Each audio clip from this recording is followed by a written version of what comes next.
Hello bachcho, let's discuss this question. Which one of the following is incorrect about the characteristics of protobionts, जैसे conservates and microsphere, as envisaged in the abiogenic origin of life? A. They were partially isolated from surroundings. B. They could maintain an internal environment.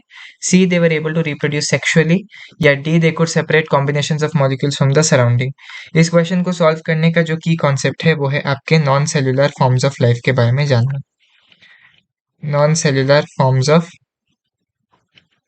Life के बारे में जानना. और non cellular forms of life के अंदर एक major portion आता है प्रोटोबायोन्ट्स का.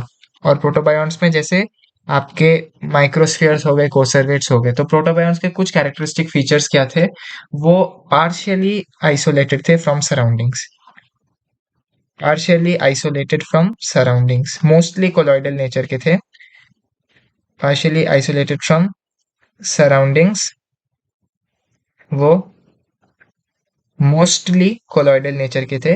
सारे के सारे तो नहीं थे कोलॉइडल नेचर के, लेकिन ज्यादातर कोलॉइडल नेचर के ही थे.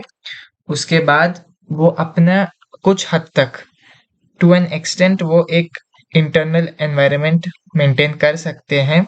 To an extent can maintain internal environment. और फिर वो एक्चुअली कुछ लाइफ के बेसिक फीचर्स दिखा सकते थे, जैसे कि वो दूसरे मॉलिक्यूल्स को अपने अंदर एग्रीगेट कर करके साइज में ग्रो कर सकते थे. तो हम इसको कैसे लिख सकते हैं? हम इसको ऐसे लिख सकते हैं कि could separate molecules from surroundings, could separate molecules from surroundings and grow in size. तो ऐसे करके वो साइज में ग्रो करते थे.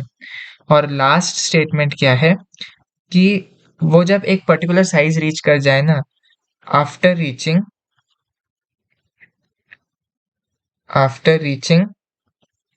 पर्टिकुलर साइज, वो क्या कर सकते हैं? वो डिवाइड कर सकते हैं, डिवाइड थ्रू प्रिमिटिव बडिंग, जो कि आपको पता है एक एसेक्सुअल मेथड ऑफ रिप्रोडक्शन है. तो एसेक्सुअली हम ऐसे यहाँ पर लिख देते हैं. तो ये कुछ फीचर्स थे non cellular forms of life, जैसे कि प्रोटोबायोन्ट्स. वो पार्शियली आइसोलेटेड थे फ्रॉम सराउंडिंग्स क्योंकि वो मोस्टली कोलॉइडल इन नेचर थे. टू एन एक्सटेंट वो मेंटेन कर पाते थे एन इंटरनल एनवायरनमेंट, और अपने दूसरे मॉलिक्यूल्स को अपने सराउंडिंग से सेपरेट करके साइज में ग्रो कर पाते थे. और एक पर्टिकुलर साइज को रीच करने के बाद वो प्रिमिटिव बडिंग जैसे कुछ एसेक्सुअल मेथड से रिप्रोड्यूस कर सकते थे. तो चलिए हम वापस ऑप्शंस देखते हैं. हमको इनकरेक्ट ऑप्शन चूज करना है.